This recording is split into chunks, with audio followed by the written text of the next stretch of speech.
How I study for anatomy. Make a chart of muscles, origins, insertions, actions, and nerve innervations. Plastic cover, whiteboard marker, write it down, and rewrite to your heart's desire. Have a blank version, rewrite without looking. Make your own template, rewrite it, and draw the picture yourself or print one out.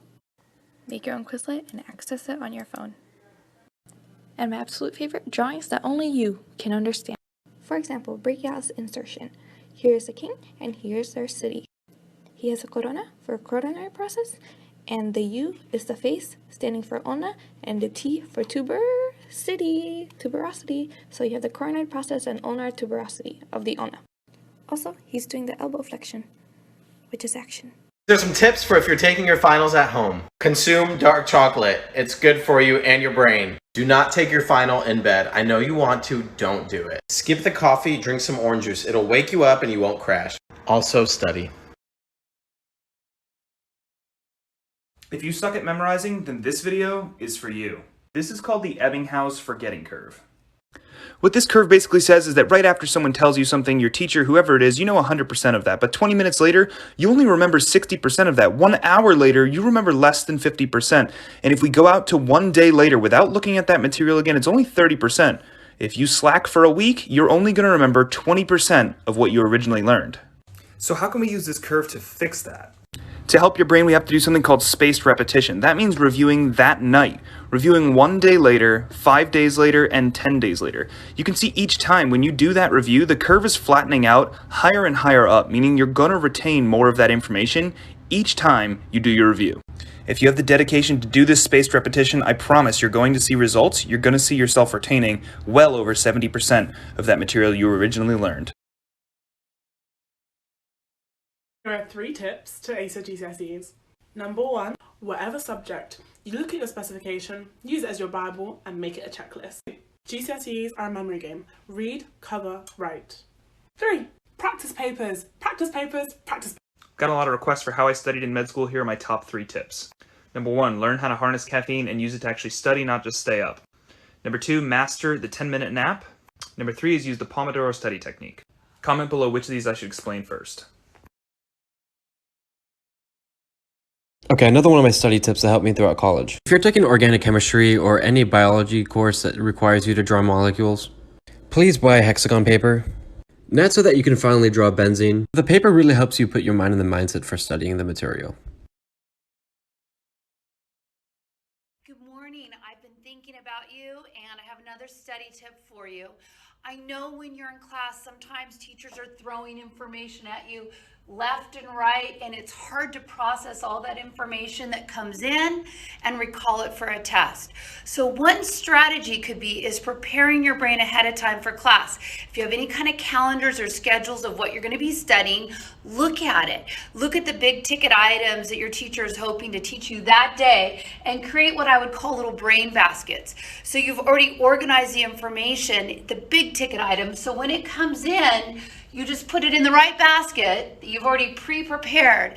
And if you put it in those baskets, it's usually easier to recall that information afterwards and to pull it out for a test.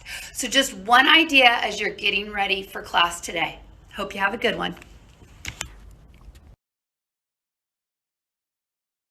There's some tips for if you're taking your finals at home. Consume dark chocolate. It's good for you and your brain. Do not take your final in bed. I know you want to, don't do it. Skip the coffee, drink some orange juice. It'll wake you up and you won't crash.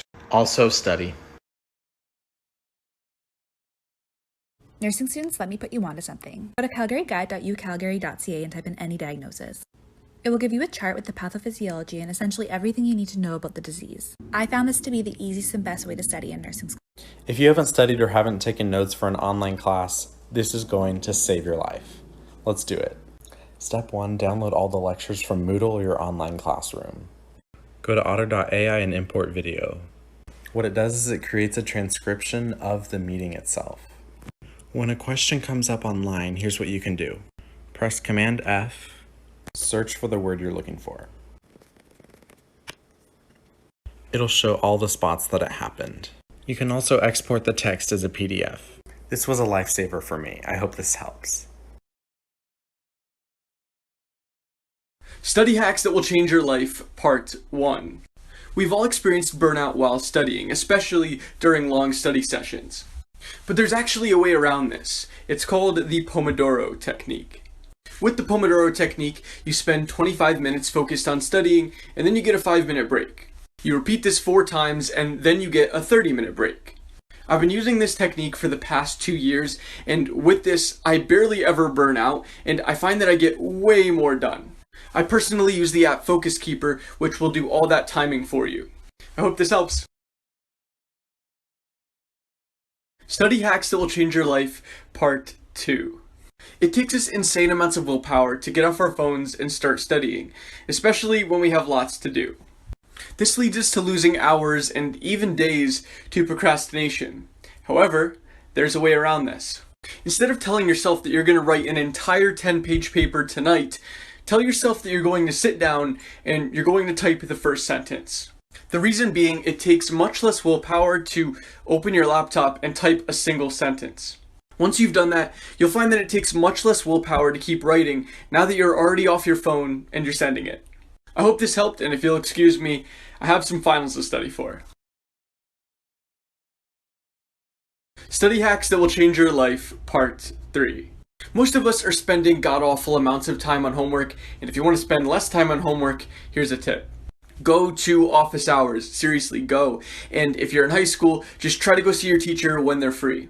If you do this, not only will everything in class become much easier, but you can also turn an 8-hour homework assignment into something that only takes you 2 to 3 hours. I always go to office hours, but it's not just to get me good grades, it's because it literally saves me hours on homework. I hope this tip helped, and if you need any help in math or physics, make sure to check out my YouTube channel.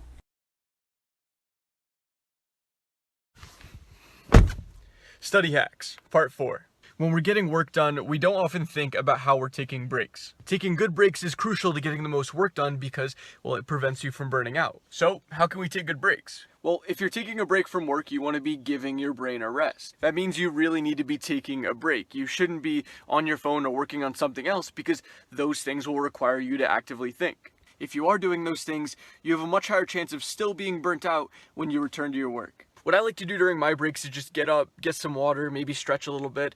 If it's nice outside, maybe go for a walk so I'm not so cramped up inside. Really just anything to help me clear my head. And so when I return to my work, I actually feel relaxed and refreshed rather than burnt out. I hope this helps. What's up, guys? Today I'm going to teach you the study hack that I used in college, in medical school, and in my MBA. It's called the Pomodoro Technique.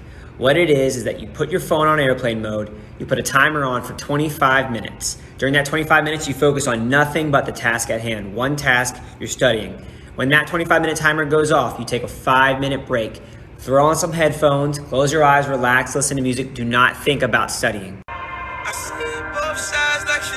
After that break, set a 25-minute timer and get back to work. This is something you can do over and over again without getting too exhausted. The Pomodoro Technique is going to allow you to focus on one thing instead of the millions of things that we have going on in our lives. So good luck. Please comment below if you have any questions, and please follow me for some more videos like this. Study hacks every student must know. Need to memorize something? Read it 10 times, say it out loud 10 times, write it down twice. Now it will stick in your head. Up next, the best times to study. 4 a.m. to 6 a.m., your brain functions 100%. 6 a.m. to 7:30 p.m., your brain functions 50%. Nighttime, your brain only functions 20%. Next, cool trick to boost your memory. When studying for a test, chew gum. Then chew the same exact flavor gum during the exam. It will help you memorize what you studied. And the last one, want to do better on your next test? Take a walk before the exam. Exercise boosts memory and brain power. Research suggests that 20 minutes of activity before exam can improve your performance. You're welcome. How about you go ahead and follow me on TikTok? 3 tips to help you avoid distractions while you're studying. Turn off your cellular data or turn your phone on airplane mode to avoid looking at any notifications. Give yourself a fake deadline. Set a timer for 50 to 120 minutes and try to get your studying done in that time period. You might feel really overwhelmed right now, so don't try to do everything in one day. Give yourself 3 things to do at the beginning of the day, write them down, and just focus on that. And make sure to take breaks in between so you can just clear your head and relax, and that will help you refocus when you get back to work.